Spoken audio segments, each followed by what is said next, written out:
Orban lost the election, but is he really gone?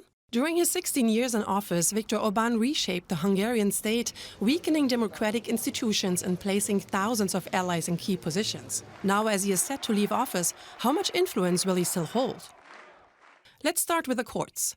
Hungary's highest court, the Curia, is headed by a judge appointed by a parliament dominated by Orban's Fidesz party. And in the Constitutional Court, all 15 judges were appointed during Fidesz rule. Even with a two-thirds majority in parliament, Orban's likely successor, Péter Magyar, can't easily change this.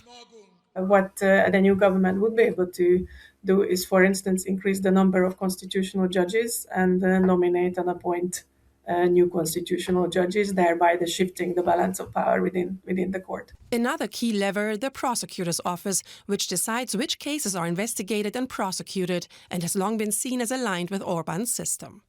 And there's another layer, Hungary's president.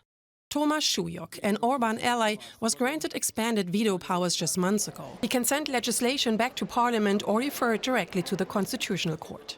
Péter Magyar has called on him to resign. We will use the authorization we received from voters to amend the constitution, and we will remove him from office, he said during a press conference. Then there's the media. Reporters Without Borders estimates around 80% is aligned with Orban. Magyar says he wants to suspend state news broadcasts until impartial reporting can be guaranteed. Where changes will take longer and may not take place at all is, of course, media that is privately owned, because one strategy or one tactic that we saw on the Orban government was to purchase local newspapers or even commercial TV channels, and then making them part of the Fidesz media landscape. Beyond this, Orban's allies also dominate parts of the economy, creating networks of influence that are harder to dismantle.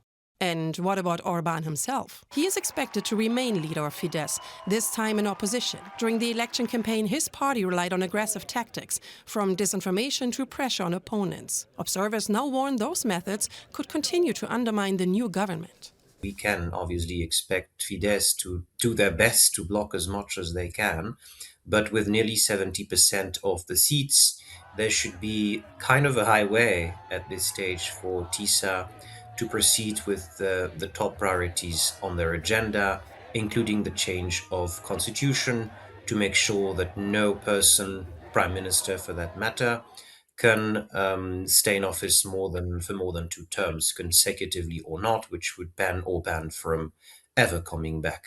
Péter Magyar has the mandate to govern, but the real test will be whether he can do so inside a system built to outlast Viktor Orban.